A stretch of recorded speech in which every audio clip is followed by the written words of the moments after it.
Hello guys, welcome to our channel. This is Teja. ప్రస్తుతం మనతో పాటు పొలిటికల్ అనలిస్ట్ కృష్ణకుమారి గారు. నమస్తే మేడం. నమస్తే.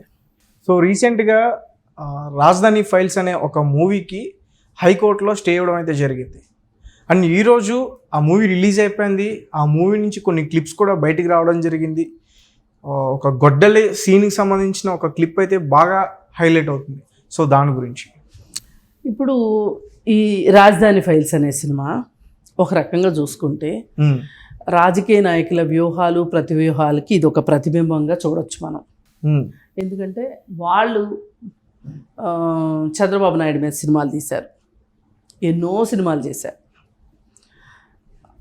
ఆ తర్వాత అవి చంద్రబాబు నాయుడిని ఉద్దేశించి తీసిన సినిమాలు కొన్ని, అలాగే అంటే అతన్ని ఫ్యామిలీని మిస్సెస్ ఎన్టీఆర్, లక్ష్మీ ఎన్టీఆర్ అని అలా వచ్చినాయి కదా కొన్ని సినిమాలు.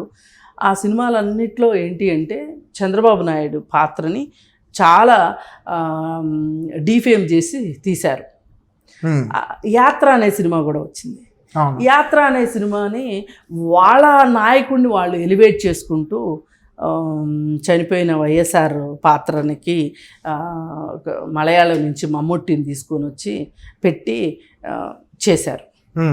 అది యాత్ర 1 వచ్చింది, ఆడింది. యాత్ర 2 ఇప్పుడు రిలీజ్ అయింది. కానీ యాత్ర 1లో అంత విమర్శలు ఉండవు. విమర్శలు ఎప్పుడు అవసరమైనవి? యాత్ర 2లోనే విమర్శలు అవసరం, ఎందుకంటే ఇప్పుడు గెలవాలి కాబట్టి. అవును. యాత్ర 1లో ఎందుకుంటాయి? యాత్ర 1లో దాదాపు కనీసం 60-70% వాస్తవం ఉండుంటుంది. అది వైఎస్ రాజశేఖర రెడ్డి పాత్రని ఎలివేట్ చేస్తా తీసిన సినిమా కాబట్టి అది పెద్ద ఎవరు దాన్ని అంత వివాదాస్పదంగా పట్టించుకోలేదు. అది సీరియస్ కాలా, అదొక మ్యాటరే అవ్వాల ఆ రోజు. కానీ యాత్ర 2 దగ్గరికి వచ్చేసరికి మళ్ళీ యాత్ర 1కి యాత్ర 2కి మధ్యలో రామాయణంలో పిడకల వేటలాగా వ్యూహం అనే ఒక సినిమా వచ్చింది, ఆర్జీవీది వచ్చినప్పుడు కొంచెం గందరగోళం అయింది. చంద్రబాబు నాయుడు తాలూకా వాళ్ళు, లోకేష్ వీళ్ళందరూ కూడా కోర్టుకు వెళ్ళారు. అన్నీ చేసి చాలా అబద్ధాలు ఉన్నాయి అనేది వాళ్ళ ఆరోపణ.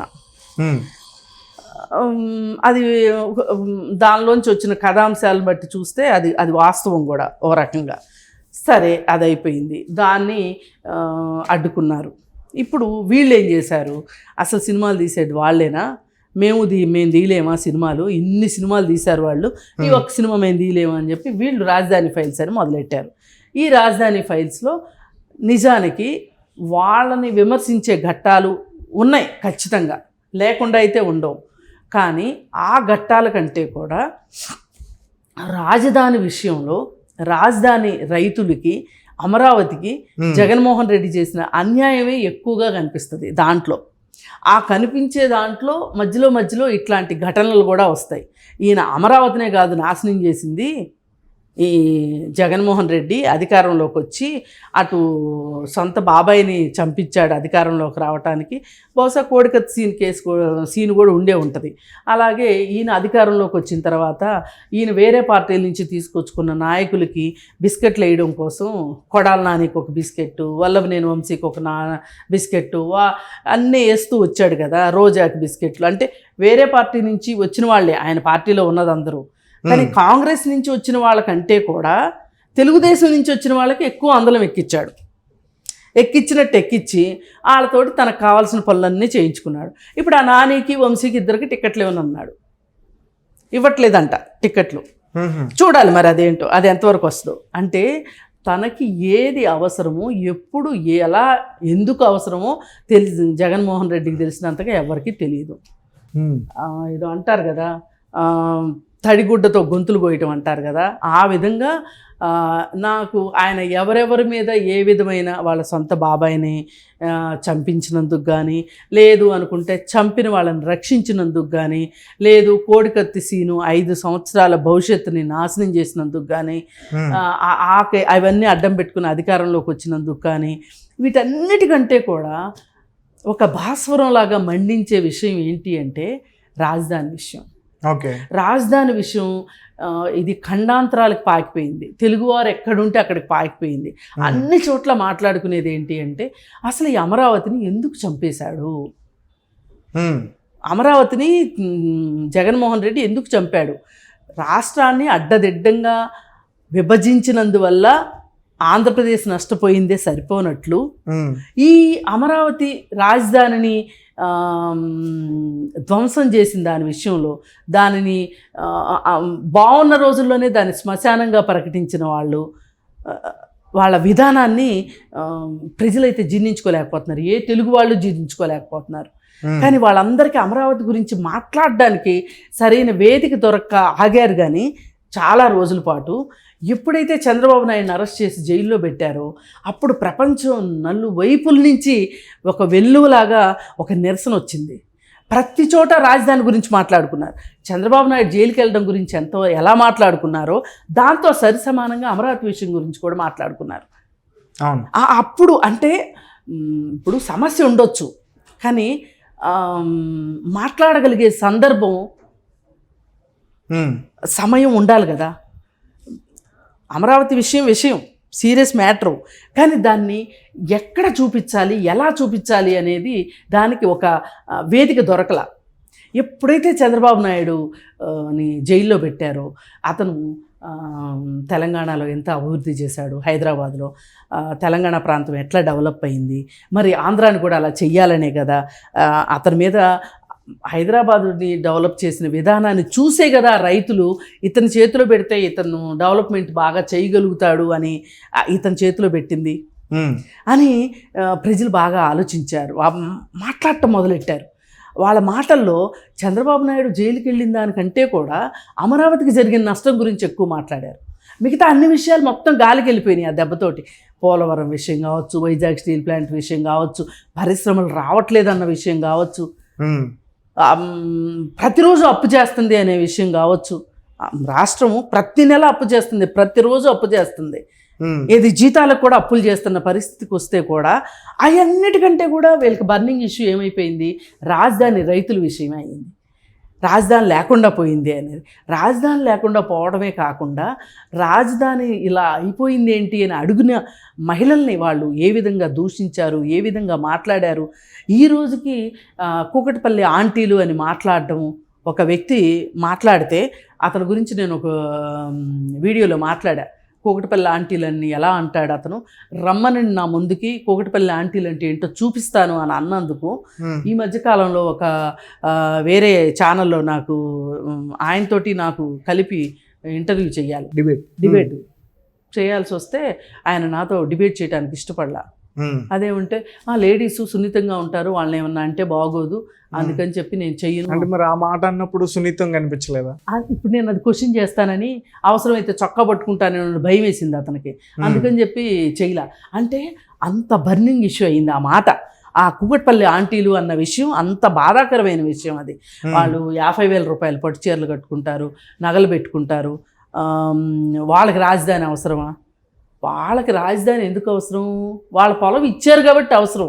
వాళ్ళు ఏమైనా ఊరికే రాజధానిలో స్థలం కావాలని అడుగుతున్నారా? ఊరికే అయితే అడగట్లేదు కదా. ఇప్పుడు నాకు రాజధానిలో నేను పొలం ఇవ్వలేదు, నాకు ఇస్తారు అక్కడ బెనిఫిట్ ఏమన్నా? ఇవ్వరు కదా. పొలం ఇచ్చిన వాళ్ళకే ఇస్తారు బెనిఫిట్. ఇట్లా అక్కడ అన్ని కులాల వాళ్ళు, అన్ని మతాల వాళ్ళు ఉన్నారు రాజధాని పొలం ఇచ్చిన వాళ్ళల్లో. అసలు ఇంకా గమ్మత్తు ఏంటి అంటే అతి ఎక్కువ పొలం ఇచ్చింది ఎస్సీ క్యాండిడేట్ అక్కడ. కానీ వీళ్ళు ఏం చేశారు, మసిబూసి మారేడికాయ చేయడానికి అది అమరావతి కాదు కమరావతి, అక్కడ కమ్మోళ్ళే ఇచ్చారు. ఇలా రకరకాల ప్రేలాపనలు పేలి వాళ్ళు న్యాయస్థానం టు దేవస్థానం అని అమరావతి నుంచి తిరుపతి వరకు నడుచుకుంటూ వెళ్ళారు. అలాగే దానికి సంబంధించి రాజ్యసభలో బిల్లు ఏదో, రాజ్యసభ కాదు శాసనమండలిలో బిల్లు పెడుతుంటే ఆ రోజు బిల్లు పెట్టనివ్వలేదు. ఆ రోజు పెద్ద గందరగోళం చేశారు. అంటే ఏ రకంగా చూసుకున్నా కానీ వాళ్ళు అమరావతి విషయంలో వాళ్ళు చేసిన దుర్మార్గానికి, దురన్యాయానికి, మోసానికి, కుట్రకి అసలు తెలుగు భాషలో ఎన్ని మాటలు తిట్టవచ్చు అన్ని మాటలు తిట్టవచ్చు వాళ్ళని, వాళ్ళు చేసిన అన్యాయానికి. ఆ రోజు ఏం మాట్లాడాడు జగన్మోహన్ రెడ్డి అసెంబ్లీలో, చంద్రబాబు నాయుడు బిల్లు ప్రతిపాదించినప్పుడు అసలు 35,000 ఎకరాలు ఏం సరిపోతుంది అధ్యక్ష, 50,000 ఎకరాలు కావాలి. అది ఇది అని మాట్లాడాడు. నేను ఈ ప్రాంతానికి నేను పూర్తిగా ఆమోదిస్తున్నాను అని చెప్పాడు. ఇలా రకరకాల అబద్ధాలు చెప్పి అధికారంలోకి వచ్చి అమరావతిని లేకుండా చేసి ఇవాళ ఆ రాష్ట్రానికి ఒక రాజధాని లేకుండా చేసిన మహానుభావుడు ఆయన. అందుకని ఆయన మీద ఎన్ని సినిమాలు చేసినా తప్పు లేదు. ఈ సినిమా ఆ మహిళల కష్టాలు, వాళ్ళు కనకదుర్గమ్మ గుడి దగ్గరకి వెళ్దామని చెప్పి బయలుదేరితే వాళ్ళని కొట్టడం, వాళ్ళు 560 రోజులు ఏమో నిరాహార దీక్ష చేస్తున్నారు, టెంట్లు వేసుకొని. పొలాలు ఇచ్చిన దరిద్రానికి, వాళ్ళ అమాయకత్వానికి వాళ్ళని రైతుల్ని పిచ్చివాళ్ళని చేసేశారు. ఇవాళ ఒక రాజధాని కోసం, అమరావతి రాజధాని ప్రాంతం కోసం వాళ్ళు చేసిన పోరాటం చరిత్రలో నిలిచిపోయే పోరాటం. ఆ చరిత్రకి సంబంధించి ఆ సినిమా తీశారు. సరే, దానిలో అక్కడక్కడ కొన్ని సంఘటనలు వేరేవి కూడా పెట్టారు. వేరే కూడా పెడితే ఆ పెట్టిన దానికి ఎంతవరకు రెలవెన్సీ ఉంది అంటే ఏదన్నా అతుకులు బొంతలాగా చేశారా, లేకపోతే కథ చెప్పే క్రమంలో అవి వచ్చినాయా అనేది సినిమా చూస్తేనే చెప్పగలం.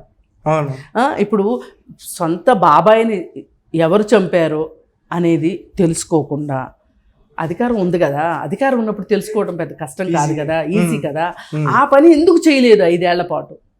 5 ఏళ్ల పాటు ఎందుకు చేయలేదు? అది ఒక రకంగా కుట్రనే కదా. మరి కొడాలి నాని అనే వ్యక్తికి చట్ట వ్యతిరేకంగా క్యాసినోవాలు పెట్టుకోవడానికి ఎలా నువ్వు సహకరిస్తావు? అంటే ఇప్పుడు నీకు ఆ పార్టీలో నుంచి వచ్చారు కాబట్టి వాళ్ళకి ఇంకొంచెం ఎక్స్ట్రా క్వశ్చన్ ఇచ్చి వాళ్ళని పార్టీలో ఉంచుకున్నావు. ఏ పార్టీ నుంచి అయితే వచ్చావో వాళ్ళ మీద బూతులు తిట్టడానికి వాళ్ళని వాడుకున్నావు.